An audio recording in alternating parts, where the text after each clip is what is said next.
Okay, just to be clear then, you've got your, we've talked about inline elements. These are things inside a line, so, you know, a paragraph, some text, they all come kind of on one line. But if you're talking about block elements, they tend to start on a new line. All right, and these, I can't seem to get it in front of you now. I'm having a few problems with my video window. But these generally are things that will be in HTML5. We've had a look at mostly inline elements at the moment. If I just grab that page, I'm just talking about these things don't necessarily have to start on a new line. They can just be typed up. But when you've got like a figure, a caption, or a section, they're going to be blocked elements, and they start to get on a new line generally. But just to sort of highlight the areas of program of HTML that I've used, I kind of just have been putting things on new lines. Every time you do, this is an inline element, this is an inline element there as well. Okay, you could easily carry on typing here after the header tag. Alright, so let's just move on. Okay, we're going to have a look at some of these inline elements now. So I'm just putting some paragraph text in. Don't forget to order in time. And I want to highlight this. So I'm putting it on a new line because I want to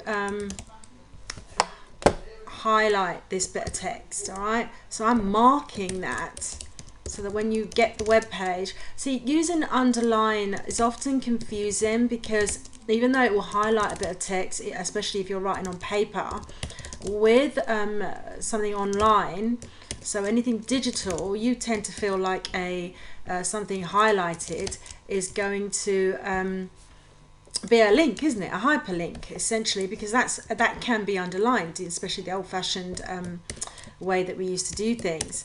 So we can use this mark tag, which is a really good HTML5 tool, in order to highlight something. It's almost like a highlighter pen, really. So I'll save that and just very quickly show you that again. Let's get my web page up, and then I'll refresh that. Oh, typically, there you go. Can you see my mark tag now? It's literally highlighted it for me. So rather than underline, I can see that that's not a hyperlink. It's not underlined. It's not a different color, essentially. It's just highlighted text. It's a really good tag, HTML5 tag, that will help us to do that. I guess you can also use the mark tag in a search query, something that's highlighted by the user. You could have it return a value and have that highlighted as well. That would be a really useful use for that. I love this one.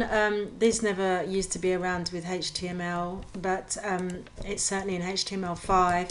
It's the meta tag, so it can represent a value within a range of something.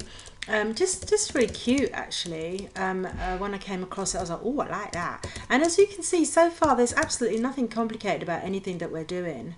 All right, so I'm going to put my meta value in here. Meta value. Let's say that's 6. It's not interactive, okay? You'd need some JavaScript to make this interactive, but for now it's just a nice little kind of, I don't know, formatting element. Essentially that's all we're doing right now. It's scripting language. We've just got text on a page. 6 out of 10, and then I'll close my meta tag like that. So this is really good to show, say, I don't know, percent of completion. Now, how much space has the user still got in his cloud storage, for example? I don't know. Let me just refresh that just to show you what I've done. Do you see? So as I'm saying, it'd be lovely if it was interactive. So some click or something was going on to make this bigger or larger. Smaller, sorry.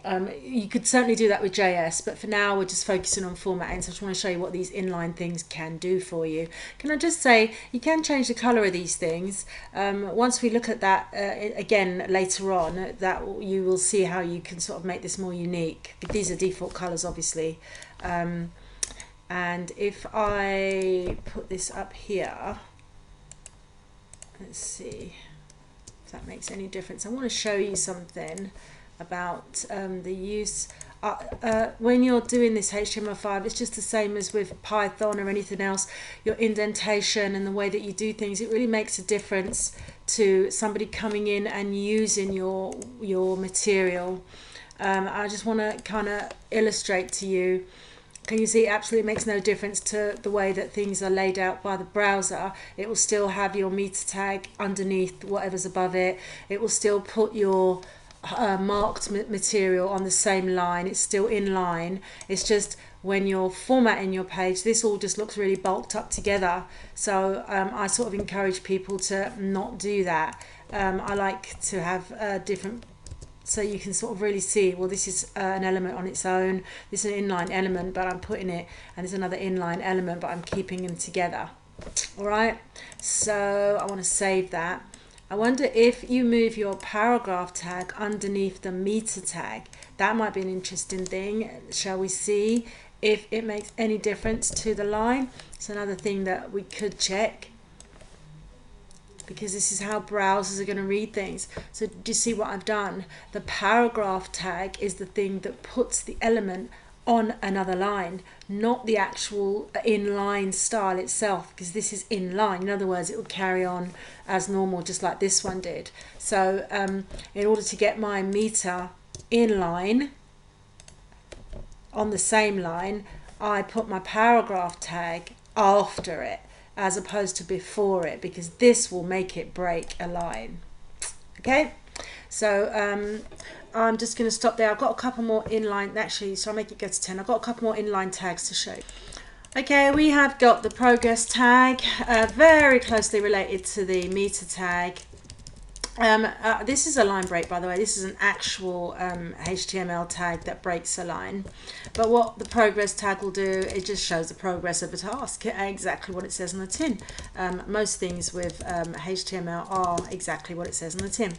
So I'm going to use my progress value.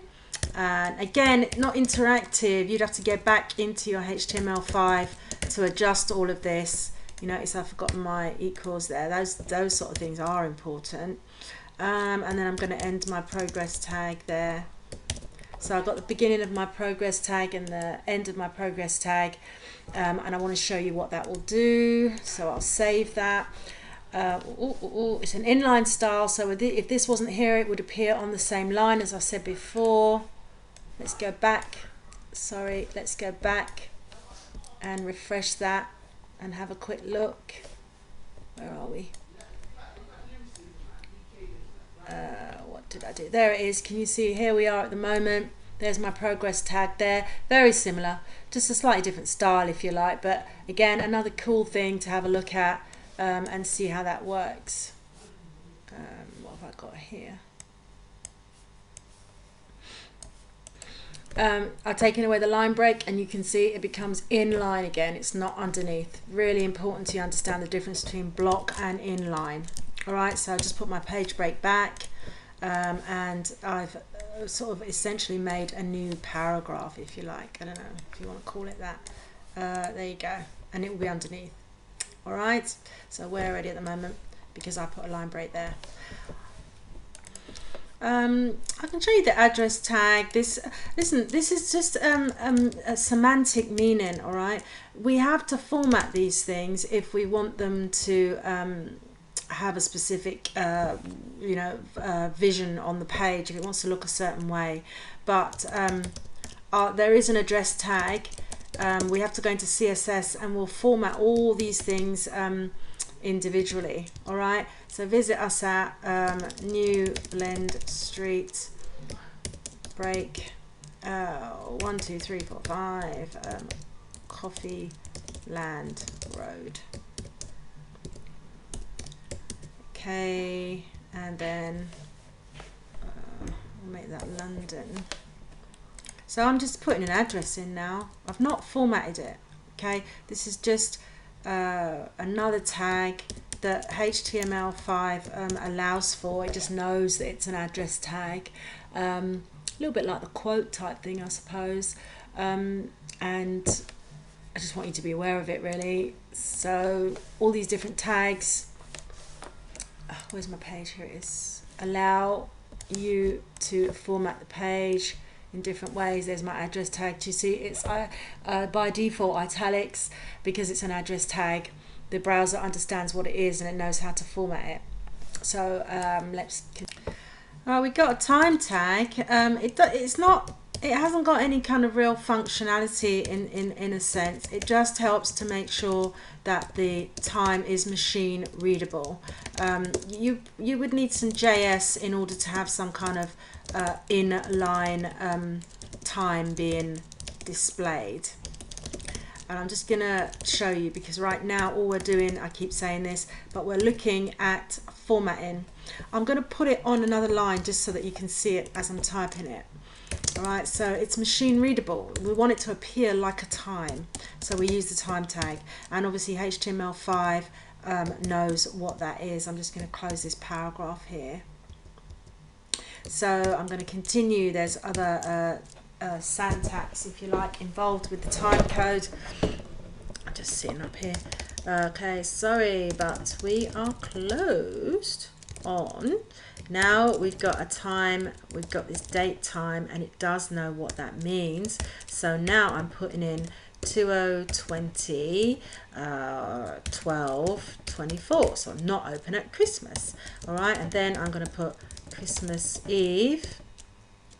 Wow, and then I'm going to close that time tag again, and I'm going to close my paragraph tag again. Think that's it. So I've got some times here displayed, and it will be able to understand what we mean by this, all right, because it does know what date and time is. Now bear with me for a minute. So your search engine will understand the date that is indicated with the text Christmas Eve. So again, if you wanted to change that date, you'd have to go into the HTML page to do that. Nothing is happening automatically at the moment, but it is displaying the time the way you've asked it, and it does know, the search engine does know, that that actually is the 24th of December. That's what you mean by that. Again, as I said, if you want something to be real time, like a clock showing on the page, you'd be using JavaScript to help you to do that. But for now, we've just done loads of formatting. It looks very, very basic, I know, but we've put all these things in place, and eventually we're going to have to format them to make the page look amazing. I haven't even put a logo in, have I? So we're going to do all that, and hopefully HTML will be second nature to you.